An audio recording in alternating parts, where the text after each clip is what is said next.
now Vite. David Rankine. David, D-A-V-I-D. D. Rankine, R-A-N-K-I-N-E.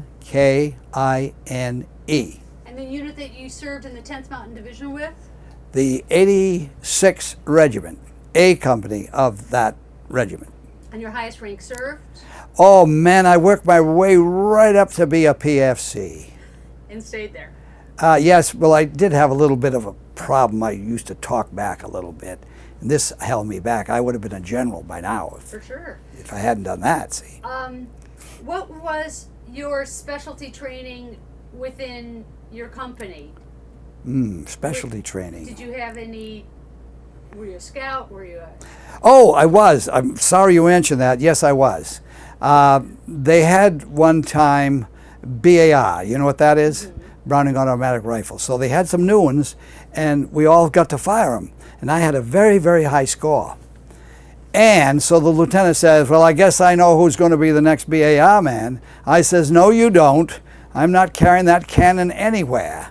So he said to me, okay, you can be the first scout, which is the same as saying, I'll send you out and you'll get killed. And so... So you were the first target, huh? I was no, you weren't the first target. The only time they sent out a scout is when they didn't know exactly where the enemy was. So they sent a scout out to try to get a good idea maybe where they were. And usually what would happen, they draw fire from somewhere.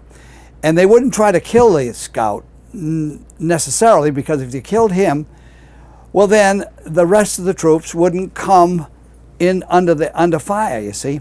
So I figured I had a good chance. And then they made some of the guy the second scout.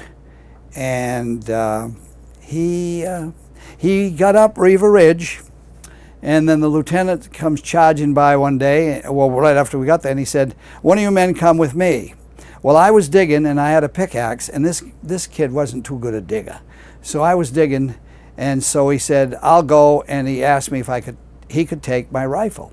Well, they were gone a few minutes, and I see the lieutenant coming back alone. I said, oh, Lord. Well, this kid, his name was, what was his name? I can't think of it right now. Anyway, he was shot. And it really made me feel awful. And I had his Tommy gun, which I don't have any respect for at all, unless we're fighting a war in these two rooms. So, you know, so I wanted my rifle back. So somebody went out to pick up his body, and I said, well, try to get my rifle if you can. So they did, and so on and so forth. Where was that? That was on Riva Ridge. About the first part of about the first day we were there. On top? Yep. Well, let's start with the beginning of your time on Riva Ridge. When you were getting ready to climb up, why don't you sort of set the scene for me? Okay, ready to climb up. I don't remember where we were, but they said we're going up and we're going to stay in a house today, tonight, and the next day, and the next night we're going to start up Riva Ridge. And we'll be going up in single file. Okay. So we break out of the house and after dark, and we go across a little stream on a bridge, and away we go. Now this was the part that was not many people know about. We're walking up the mountain, and we're in a single file. That would be probably 40 people. There's a gentleman coming in. Okay, now we are at the town at the base of Riva Ridge, which I don't remember the name of. It was a very, very small town. In fact, it just was 2 or 3 houses. It wasn't really a big town. Was it Farney? I don't know. I couldn't even begin to tell you. Okay. Have no memory at all for towns to speak of. So anyway, we start up the mountain. So we're all walking along. We cross the bridge, and we're in a single file. And the thing that worried myself was the fact that normally we just had one medic with us as a platoon. And this time we've got about 5 or 6 medics, and I thought, oh God, they're expecting a lot of us to get wounded and killed. So this was. Did they tell you what to expect? They told us that the Germans were on this ridge. they did not tell us one thing that we wished we'd have known, that the side that we climbed, the Germans figured they don't have to worry about it, or they would have minded. But they didn't, because they figured it was so steep that no one in his right mind would climb up that side. However, the other side of Riva Ridge, you could drive almost to the foxholes that we dug with a car, with an automobile, not a truck, a car, because it came up real gradual. And I did drive up there with somebody, one of the trips I made back to Italy. So that was fun. Could you believe it? When you looked at it, nowadays, and when you looked at it back then, could you believe it? No, I couldn't believe we really walked up that mountain. And we didn't, what we were hanging on, I would say the last, 200, 300 yards, was the small brush. How vertical was it? Well, it was, I would say, at least 45 degrees. It was as steep as a real steep roof. And, of course, there's loose rocks and there's junk on it, and we were grabbing that to keep from sliding back down. So that's how we got up the last part of it. And that was not too bad. We didn't think. But the crowds didn't figure anybody was ever going to make it. When you were looking at it the first time, what did you think? You mean from the ground, Yeah. looking up at the thing? Yeah, looking up. I said, no way. But I said, if you guys want to pull me up there, I'll do it. Okay, now, as you're going up, describe what you're thinking as you're going up. I'm thinking we've got an awful lot of guys here, and the Germans don't know we're coming. Now, here's what the Germans did. I don't know if they did it here, but they did it in a lot of locations. And it was this. They've got a position they're holding, okay, and a patrol from opposing army, American, British, or whatever, would come in to this area. So the Germans would say, oh, here comes a patrol. They'd all run and they'd hide somewhere nearby. And they'd wait till whoever the enemy was comes through and looks all around, checks everything, and then they go on their way. Well, when we came up, they thought that's what we were. So we're up there, and of course, as soon as the first guys got up there, they started digging holes and this sort of thing. Foxholes and stuff like that. So they did that. And the Germans then came back thinking we would have left. Now they're pretty upset because here we are digging more holes. And so they, of course, immediately went down the other side of the mountain to squeal on us and possibly find about another 1 million people to bring back up, which they did. And so they came up and they had things like a hand grenade. They had a German machine gun, which I'll tell people this now, because when you see Germans firing at people in the movies, it isn't. It's an American gun. The German gun fired about twice as fast, twice as many bullets as the Americans. But it had a big drawback. If you fired it too long, the barrel melted. And so whenever we'd catch up with a bunch of Germans that were with a machine gun, they always spread amongst them. They always had 2 or 3 more barrels, because all you had to do was hold the trigger on too long and the thing, boom, it's ruined. So, and our gun will do the same thing, but it takes longer. And their machine gun sounds sort of like a piece of paper that has got little holes in it, for a notebook. Sounds like you're ripping that. That's the way that's how fast it fired. I think it fired something like 1,200 rounds a minute. Now ours is about 650. It's a much slower gun. However, we never thought that the bad part was about it, if you got hit with 1 bullet, chances are you get hit with 2, because they were that close together, that quick. And it was that part of it was extremely sad. And a friend of mine was killed with a German machine gun, and I'll never understand why, because he'd been in the paratroopers and he'd broken an ankle, so they wouldn't continue his training. So somehow he got to the 10th, and And he knew, he knew beyond a shadow of a doubt, don't stand up, don't put your head up, don't do all these things. Somehow he did. And he was killed instantly. And it really shook a lot of us up because we thought, what? He couldn't have been. He was a ducker from way back. He was on the ground all the time. We're trying to get him on his feet a lot of the time. But anyway, so we start up and we're going along as well as something like this would go. We're down where there's a trail that kind of went around the mountain. And how many medics did you have with you? We had about 6 or 7, could have been more. And this worried me particularly. And so, why? Because I figured that they figured we're going to get the shot to pieces, or they wouldn't be sending in all these people. Anyway, I'm walking along and I look behind me and there's nobody. And I look back hard as I can. I walked a few steps back and nobody's back there.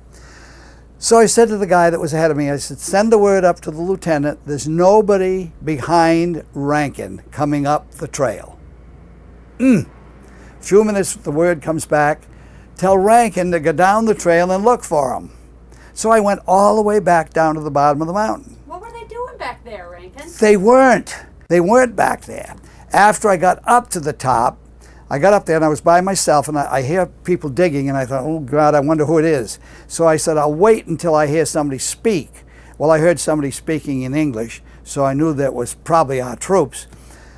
So I went up there and anybody seen anybody of the last of the column? Yeah, they came up. I said, where? Well, what they did were on a long trail, and for some reason, I don't know if they had orders or what, they started going up to the point where we were all headed by themselves. There was about probably as many as half the platoon, I'll say. Well, anyway, this was a shocker, especially for me, because I spent all the time running up and down the mountain, see. And so I started to look for a place to dig a hole, and the ground up there was very bad in this way. In some places there was dirt, you could dig down. Other places there was shale, rock.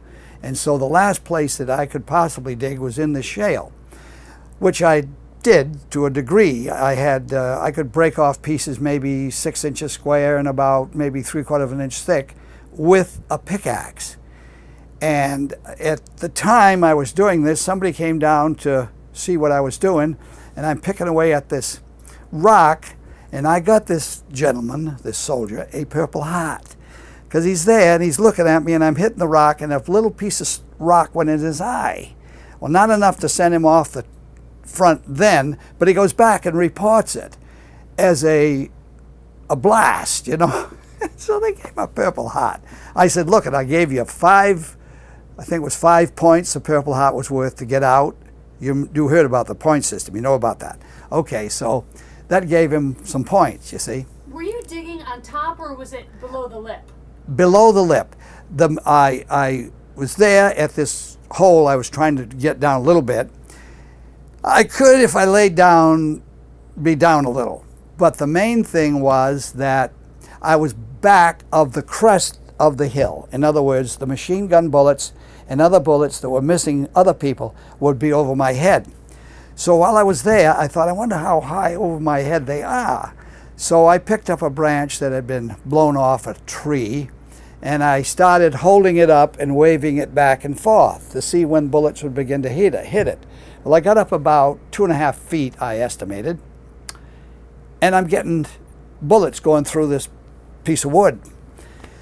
Well, then I found out another very good thing to know. When bullets are close, very close, a foot, they make a crack sound, just like thunder does. It opens up the air, and when the air closes, it makes a crack sound. Okay, now above that, it makes a buzzing sound like a bee. And if they're way up, I don't think you hear them at all. But those two things I found out to my horror, and I was not very far below this, but I didn't think they could ever hit me because the rest of the ground around me was higher. So they never did. I wasn't waiting for them to hit me. I figured I had a little bit of a chance there. But so I got sucked into a lot of things, like one of our biggest things to use up there was the hand grenade. The hand grenade to me is the finest tool that the infantry has, borrowing none, because we learned up there too that crowds were fairly close. Now if you throw a grenade, you just pull the pin, let the hammer go, and you throw it. You got 5 seconds. Now 5 seconds sounds like a short time, but 5 seconds gives them time to pick it up and throw it back. So what we would do is we'd let the hammer go, we'd count 1, 2, and on 3 we'd throw it. Now by the time it landed, it would go off. So there was no picking it up and throwing it around. And then later in the war, we had another grenade that was painted yellow, and it was a 3-second grenade. The grenades we had were the 5-second, the old-time ones. So, and I always kept a good supply on hand. However, the guys were throwing those grenades like there was no tomorrow. And I said to this one guy, I could tell he was throwing grenades, I said, just close your eyes and look over there and see if those trees move. So a few minutes he calls back and he said, I did. And he said, they're moving. Throw them. So a few minutes later, somebody comes begging around and they want me with a bunch of other people to go up to the company that was next to us on Riva Ridge to get some grenades. And so we had a pack board, and I've forgotten what we had to put them in, but we had something to dump them in. So off we go with about, I don't know, 4 or 5, maybe more. Had you come up over the edge yet? Well, we were on top now. At that point. This trail that we're going up to the other company is right along the ridge. And all the training I ever took in any army in the world was, don't walk on a ridge. And here we are, tramping up the ridge like it was springtime in the Rockies. And we had a sergeant with us who was, shall we say, a little bit scared. In fact, he was petrified to the point of almost being unbelievable. So he hit a rifle shot back at the company area we just left, and here he comes, charging up through us all to get to the head of the line. Oh, God. I said, you do that one more time and I'm going to push you so far off this mountain they'll never find you. And I meant it. I would have done it. So anyway, we get up there and we get the grenades and we get some 45 caliber ammunition and some other stuff we needed. The 45 caliber, and God don't know where this came from, was in a pillow slip.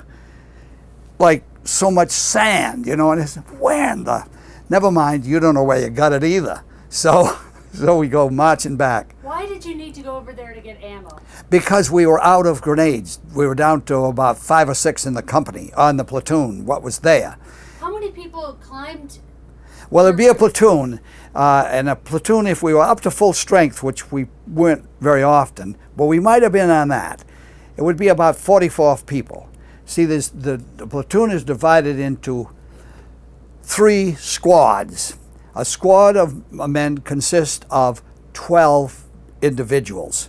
It starts out with the first scout, the second scout, then the BAR team, which is 3 people. One guy carries the BAR. He does not carry a rifle. The other 2 with him have rifles, but they also carry ammunition. You act like you knew this. Okay. So anyway, that's the way it works. And so I think that when we went up there, I'm not sure, but I think we might have had a full complement. You know, I think we were up to strength, but we weren't. How much resistance did you find when you pushed up over the edge, that first morning? At the first pushed up there, nothing. These guys had figured we were patrol and they'd gone off and hid. So our guys had time to dig like beavers, which they did, and they dug a lot of holes and so on. But they came back and discovered us and realized that we'd come to stay. And they thought, oh no. So I'm sure they said that. So they started back down the other side of the mountain to get some more troops, you know, to chase us off. So we thought, well, that's what we would have done. So in no time they come back up. They set up a machine gun, and they have a grenade that is a concussion grenade. And if you're near it, the concussion will shake your head so bad that your brains fall out.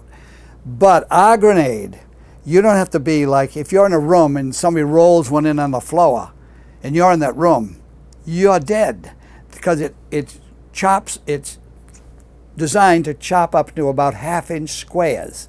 And they come flying out of there at tremendous power, and they'll go through almost anything. And so they are excellent weapons. The thing about shooting your rifle at night is this: if you fire your rifle and they're watching, they'll see the muzzle blast, and then they're able to get grenades on you, maybe small mortars, but anyway, they know where you are. With a grenade, they have no idea where it came from. And of course, if you hold them long enough till they're almost going off in your hand, they don't have any chance to pick it up and throw it back. And they never threw any of the ones I threw back. Or if they did, they're over there still. So anyway. Okay, and whose platoon were you in? Lieutenant Luce, who was, I think, when he first was in the Army, I think he was a staff sergeant, and he went to officers training school, and he was, I would say, quite a good officer. The only trouble that we thought we had with him, he was always volunteering the whole platoon to do some horrible thing. Well, a horrible thing to us was, going on a night patrol or anything where we were going to be subject to enemy fire. And so, but of course, this was his idea of running a war, see? So we had a little variation there. And of course, him being the lieutenant, we didn't have any chance to, talk to him about this, because he'd have had a shot, something worse, if there is anything worse. But anyway, yes, I was in his platoon. So you went over to Capabuso, Route 2, to talk to Company B, and you were able to get a pillowcase full of 45 caliber ammunition, but also, what was the big item, a case of hand grenades, which was on a pack board that was on my pack board. So I weighed about 800 pounds when I'm walking along this mountain trail, and I'm sinking in the snow much further than I like to. And but I did get them back, and I said, now listen, you guys, I had to carry these down here. Go easy on them. Make sure you got a suspect out there or somebody to throw it at. So I don't know, I don't think they paid a bit of attention, but I said, or else you'll be going getting the grenades next time. Do you remember people being wounded up on the A route? On Riva Ridge? Yeah. Yeah, there was one guy that I slept next to in the barracks. His name was Fernandez. And he got shot in the groin. And then to get away from any fire, he jumped in a foxhole, and two guys jumped in with him, mostly on top of him, and of course he's seriously wounded.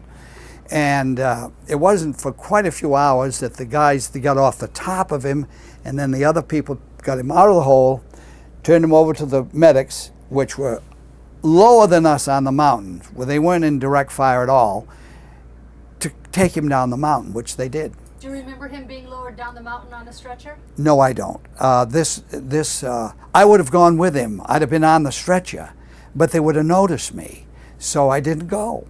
So, but he did get down there, and he did get treatment. I've seen him since. I saw him at a reunion, and he has, what do you have? He had 2 children, and he had a very charming daughter. Very, very nice woman. And she had, I think she had 5 children. I said, oh my gosh. Well, anyway. Well, tell me a little bit about how long you guys were up there without food, water, and ammunition. And tell me about the situation that led up to Luce calling in artillery on your own position. Jawohl. Well, let's see. We weren't without food. We did have sea rations. And we had ammunition for our M1s. The only ammunition we ran low on was the hand grenades. And this is what we were using a lot of, is like I say, when you throw a grenade, it leaves no trace where it came from.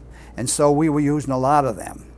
So what was the other thing you wanted? Well, what were the circumstances that led up to Lieutenant Luce calling in artillery on his own? He didn't. It was the artillery, it was the guy from artillery.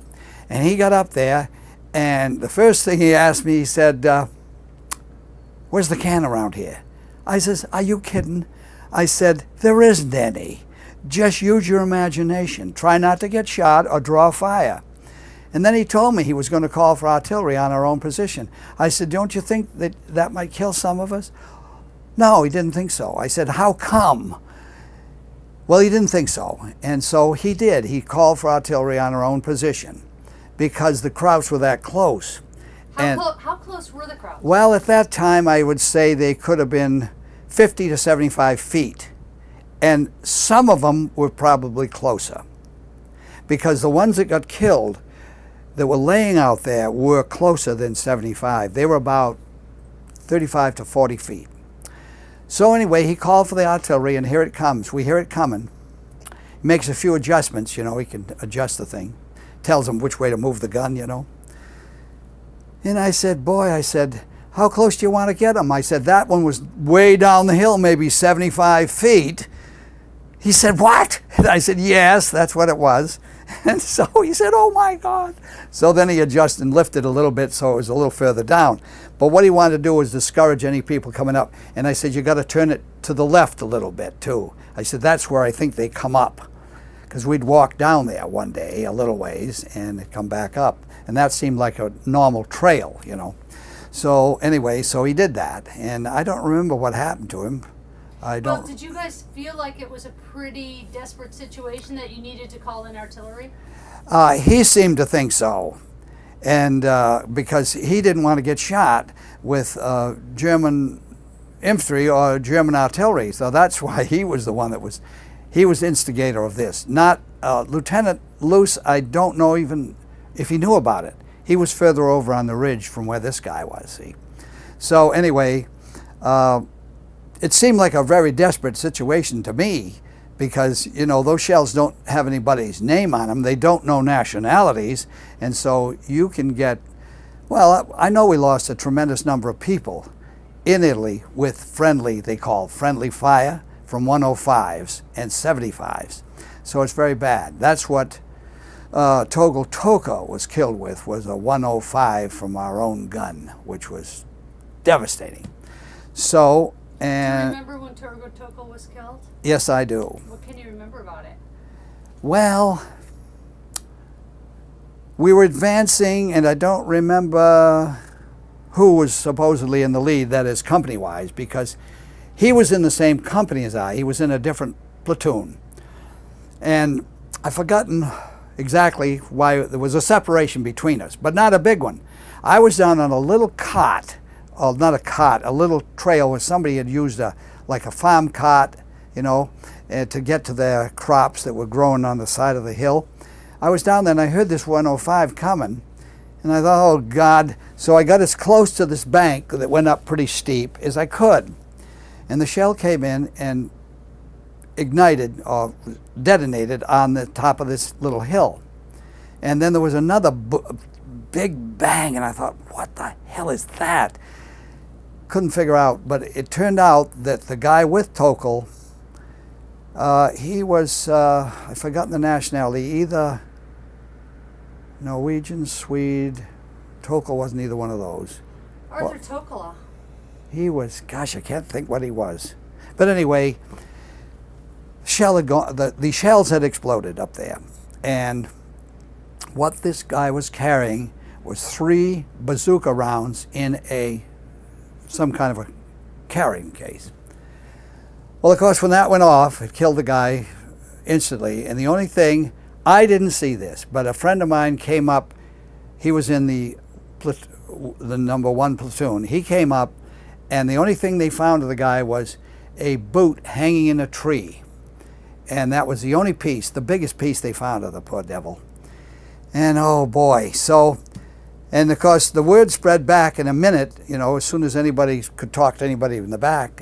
So guys heard this that were back, God, several hundred yards that Tokal had been killed. So, as far as I knew, Tokal was a very good soldier. He was a platoon sergeant. He had control of the platoon. And you know about that, how that breaks down? Okay. So he was doing his job, and so we were all, you know, we were all devastated when this happened. And but we kept on moving forward, and I said, if the artillery is catching up with, we better go a lot faster forward, or else if maybe you could call them back, you know, maybe get them back, because the radios and stuff we had in that war were nothing like they would have had today. They had a walkie-talkie that was it was over a foot high, and I think it took flashlight batteries, and it had a place in the bottom to talk and the earphone up here. But they were not very reliable. You jump behind a tree and you might as well jump off the earth because there's nobody going to hear you. And so they were, I don't know if the Germans had as bad, or I hope they were as bad as ours, but I'm not sure they were. So anyway, that was the trouble. So you get into artillery fire, and you knew that somebody had to be directing it to have it, coming as close. And so you'd think, where is that so-and-so? And one day we were lucky. We were on a little hill, and there was some officer up there, and he was in a house, and he kept coming in and out the door.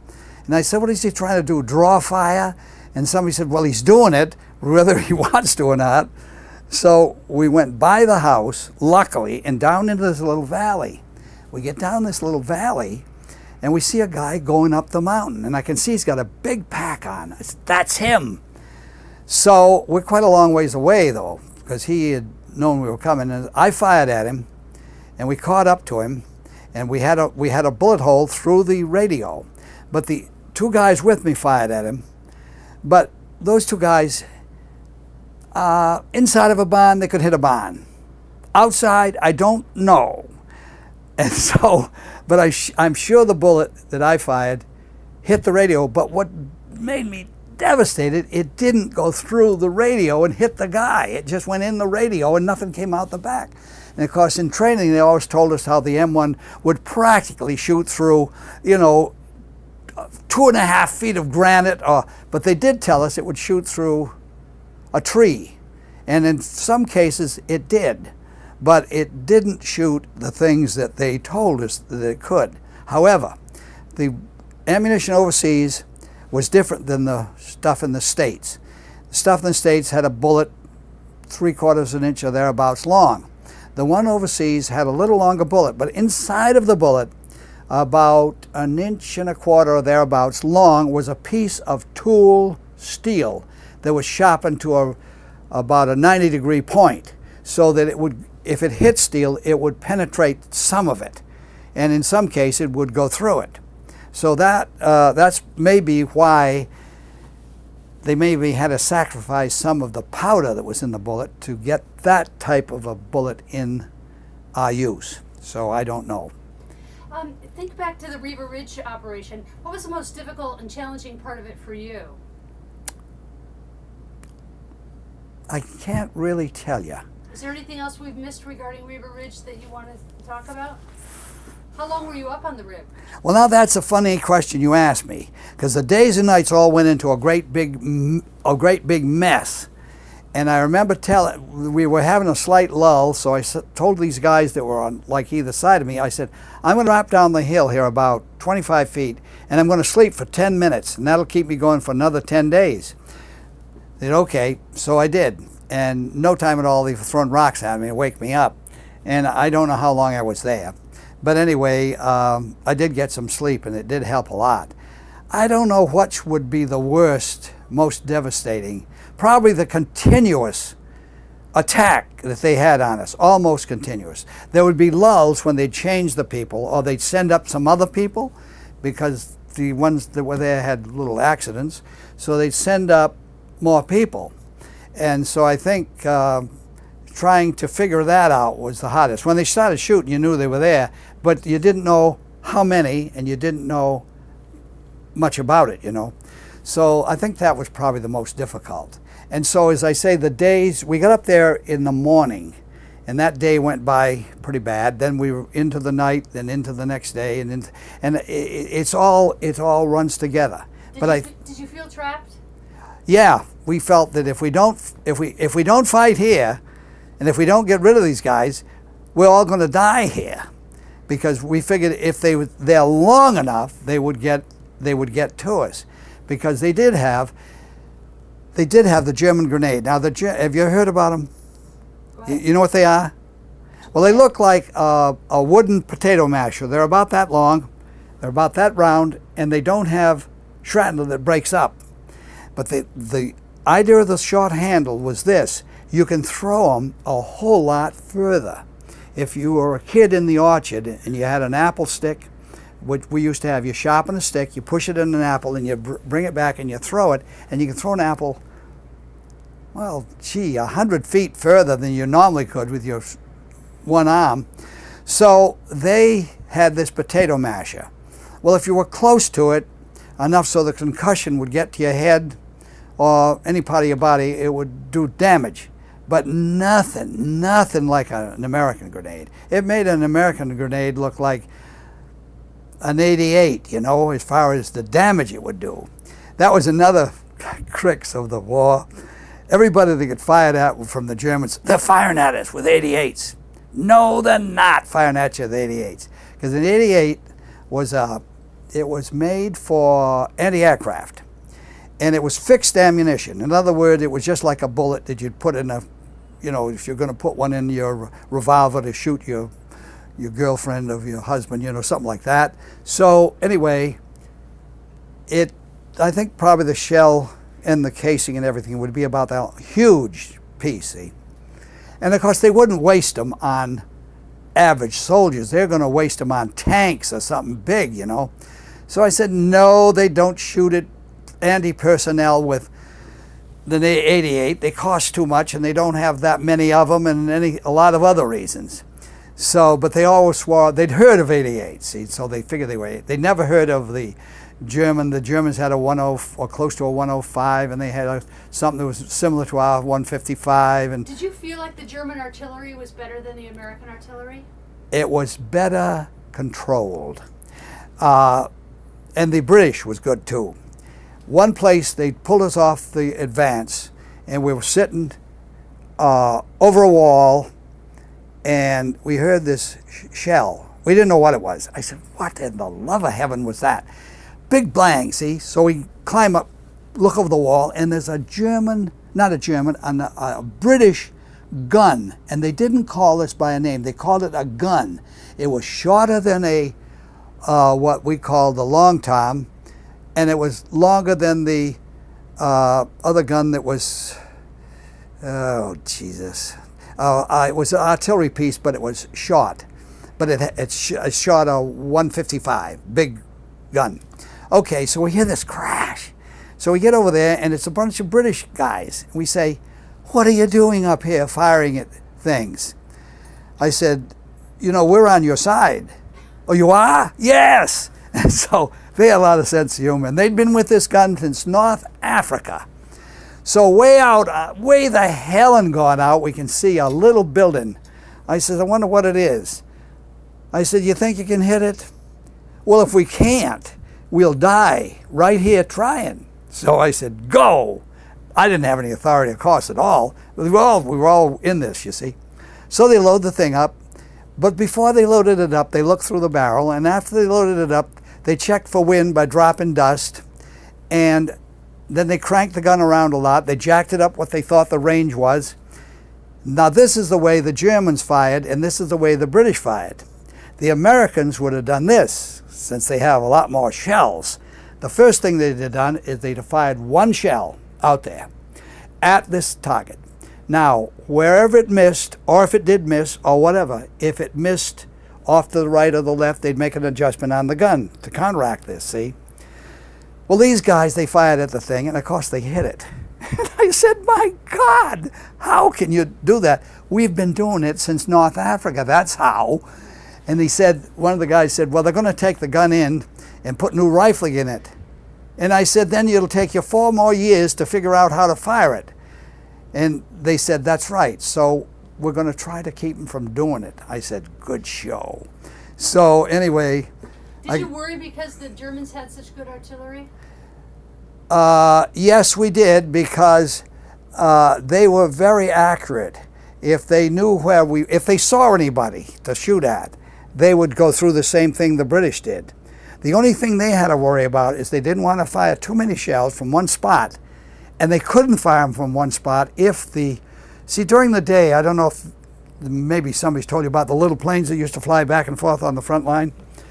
Well, if they saw the gun go off, well, they were finished right then and there. They might just well run now because they weren't going to live long. So that was their biggest worry. The other one, I think, was probably our artillery, because we had so damn much of it. You know, we could fire umpteen rounds where they could only probably afford a couple. I think that worried them a lot. And then after we got into the kind of the ground battle, after we got out of the mountains and we're kind of up in the Po Valley, we figured out, or somebody figured out, that these guys had as many as 3 positions for a gun. In other words, they're in this position over here. They fire a couple of rounds from there. They grab the gun and they run to the one that's furthest over. That might be 2 miles away. So they get over there and they'd fire some more from there. Then they come back to the middle one. So in the meanwhile, you've heard the gun go off. You saw the flashes on the first one that they fired. Okay, you're adjusted on that. You blow the hook out of it. A lot of rounds go in there. They're not there. And the Americans figured out, hey, we fired enough rounds in there to sink anything. But there was nothing there for it to hit. Then they figured out this movement that they had. So then they figured, well, we have to know where they might go to fire another round. So that was the thing. But when they fired a round, and if you happened to be in where it was going to come awful, awful close. And it was going to probably kill quite a few people. If you thought the Germans had superior artillery, what did the Americans have as an advantage over them? More shells. And after a while, they got to be more and more accurate and better, as time went on. And so I imagine by the end of the war, they were